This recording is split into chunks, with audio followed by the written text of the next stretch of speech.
How you guys doing? Do you guys believe that in 2017 the financial industry just decided one day, do you think that they said, you know what, today we're just going to cut our revenue in half. We're going to charge all of our customers half as much as we used to charge them because we feel like we should save them money. Do you believe that they did that? Because they would have you believe that they did that. And it's something that I really want to talk about today, because this week I've seen two sort of really bad examples of clients thinking that they were paying something to their financial advisor and not knowing how much they were actually paying because of this trick that got implemented in 2017, which I'll talk about, and then I'll go over a full-blown example. And this is a big part of the reason why I started this firm, was because I knew that all of these things were happening, and I said we can save people money, not knowing that other institutions were going to like trick all of their customers into thinking they were paying lower fees than they actually are, which is happening across the board everywhere. So I'm going to explain it to you guys today, why it happened and how they do it. If you haven't already, please subscribe to the channel, please comment. We'd love to hear from you if it's nice, and thanks for watching. Let's get into it. In about 2017, the government, and it was before this, the government decided, they said, you know what, the financial planning industry is pretty shady. We know that. We're going to try and enact something which makes it so they have to be more transparent with their customers and clients by showing their clients how much money they're paying every year in fees in a dollar figure. And we also want them to show what their real rates of return are. And all of this sounded absolutely fantastic. It was something called CRM2, which stands for Client Relationship Model Number 2. But what happens, and every once in a while this happens with the government, is that they have good intentions, but guess what? They had somebody that came in as a high-paid consultant and said, this is what we're going to do, but didn't actually know anything about the industry they were consulting about, and decided to implement this strategy. And turns out that it worked in the favor of the financial planning industry, because now they can basically pull the wool over the sheep's eyes and say, you know what, we're charging less than we actually are because the government gave us this loophole how to basically hide our fees from our customers, and we figured it out. Now in the end of my time before I started K4, I remember I was sitting there, everybody was super worried about it at like the high level of investors group, because they're like, what's going to happen? Everybody's going to see these fees, we're going to be worried about it. And we used to have sales training to try and tell us, how are we going to have these conversations with our clients? How are we going to justify our fees every single day? Not instead of, how can we save our clients money? It was like, how can we justify this? Let's work on some more sales training and not worry about actual financial planning, which is ridiculous. But anyways, so this CRM2 thing came out, and they decided, okay, well, we're going to show the customers how much their advisors are making so that they can decide whether or not their advisor is worth it, which in practice is absolutely perfect. It says, okay, I'm paying my advisor $2,000 a year or something. You know, that seems like too much, so I'm going to leave them. I'm going to look for a lower cost option.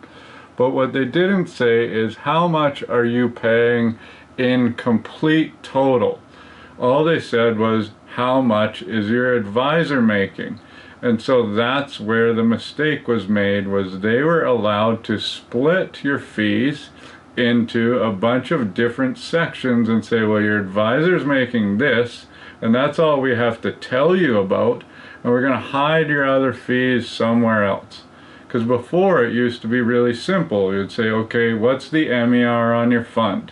It's 2.5%.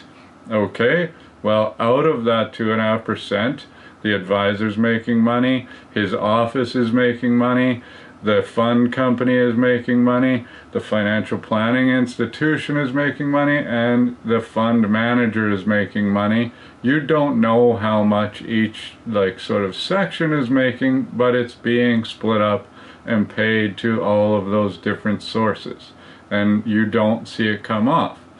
So what happened in 2017 is the financial industry said, you know what, we're going to create something, a new series of funds called Series F, which basically is going to split the fee in half.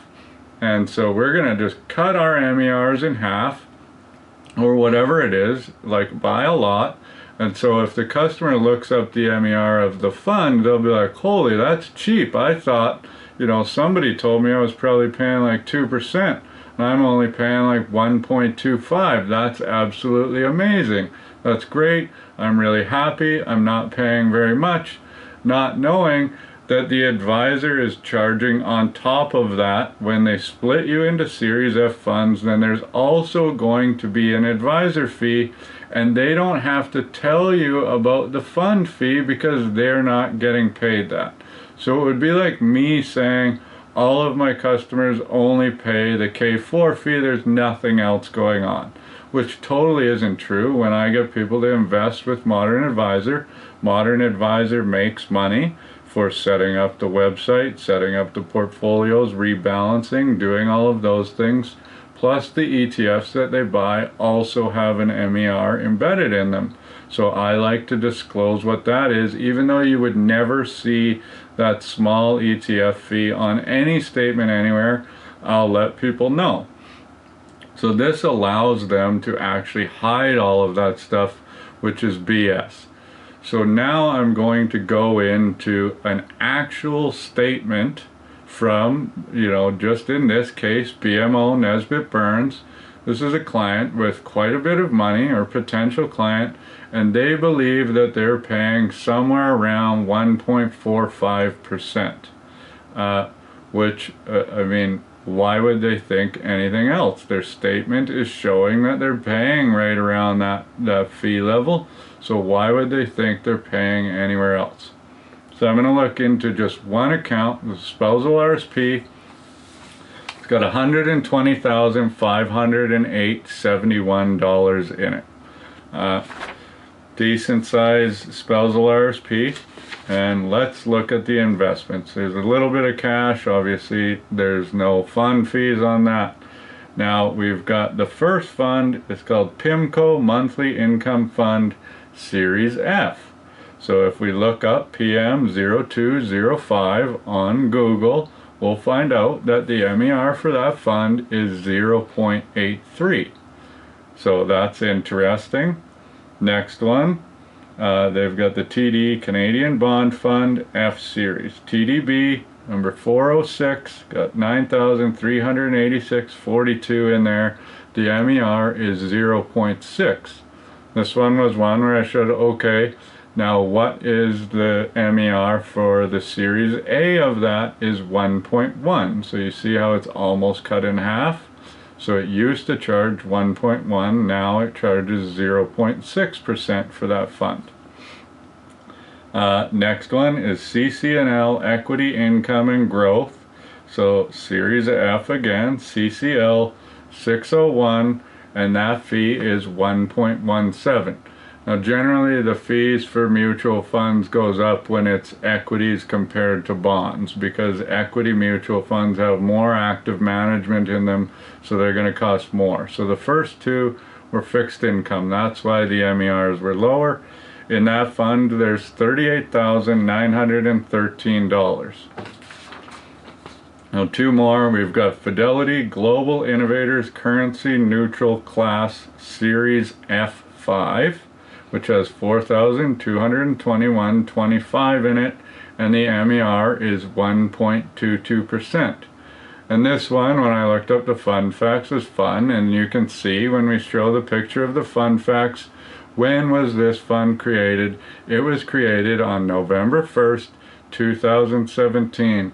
Wow, oh my God, why did that happen? Did they just decide to cut fees in half? Or was it because this is how they were going to pull the wool over your eyes? I don't know. You be the judge. And last one, the Manulife Global Equity Class Series F Fund, MMF 4606, and the MER of that fund is 1.23%, and there's 56,106.92 in that fund. So if I take all of those values and I multiply them by their fee, so we'll look at the PMO 205, so 11,439 times 0.83 is $94.95. That's the fee you're going to pay in a year on that amount. TDB 406, 9,386 times 0.6%.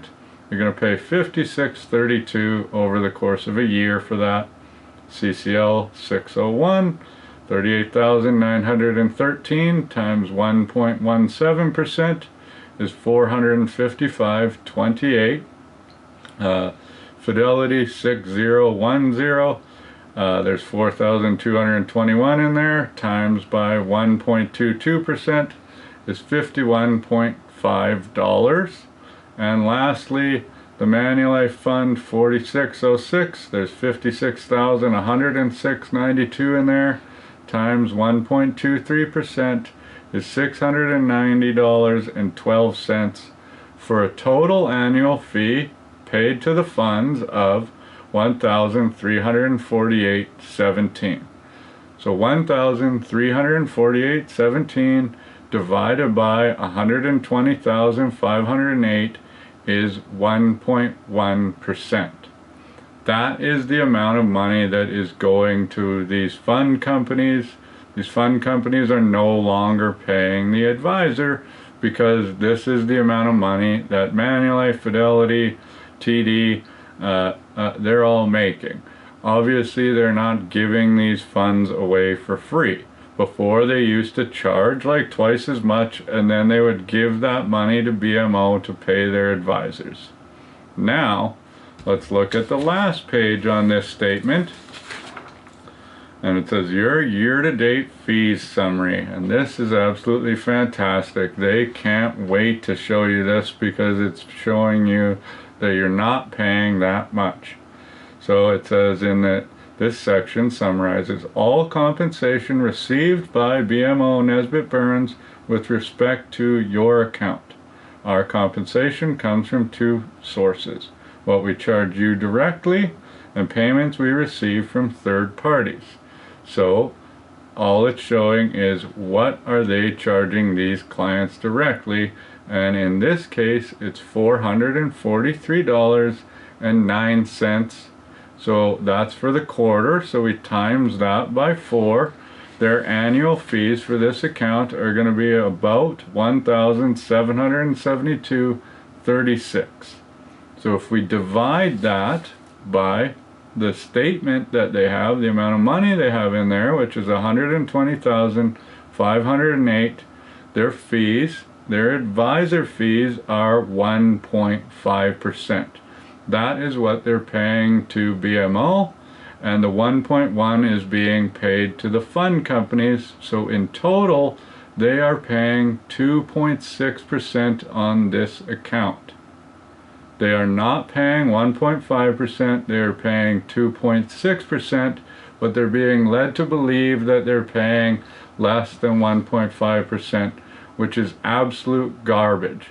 The fact that they can get away with this drives me absolutely insane, because I have to have this conversation with people all the time, and then the advisors will just straight up say, no, we only charge you this, because they only charge them that. And so they say that, but that doesn't mean that's what you're paying. So it drives me absolutely bananas. I wish that this never happened, because the government screwed up so bad when they did this. They actually made it worse. They made it go backwards. In this case, I would imagine that these people are probably even being charged more than they would have if this didn't happen.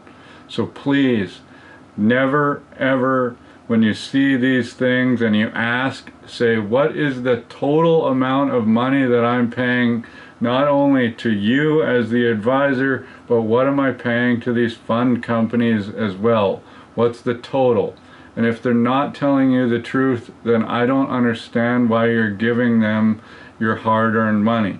Because that's, you know, $1,700 paid to an advisor for this one account that's not even telling this person the truth about anything. Just makes me like want to absolutely snap. I hate it. So sorry, I just get a little bit worked up about these stupid things. I can't stand this industry sometimes because of what these corporations do to all of us, how they trick us, and how they like create these sales tactics to deceive us. It drives me absolutely bonkers. So if you'd like to have us look at your actual account and give you a rough idea of what we believe you're paying, sometimes it's hard, sometimes you are only paying the advisor fee because they might actually be building you lower cost portfolios than this and actually just charging what they say, which is great. That happens. So just so you know, there are good guys and girls out there doing this, but there's also a lot of people that are just tricking you, and you're spending more money investing your hard-earned dollars than you have to. So if you haven't already, please subscribe. If you want to reach out, you can do that anytime. info@k4financial.ca. We'd love to hear from you. Thanks for watching.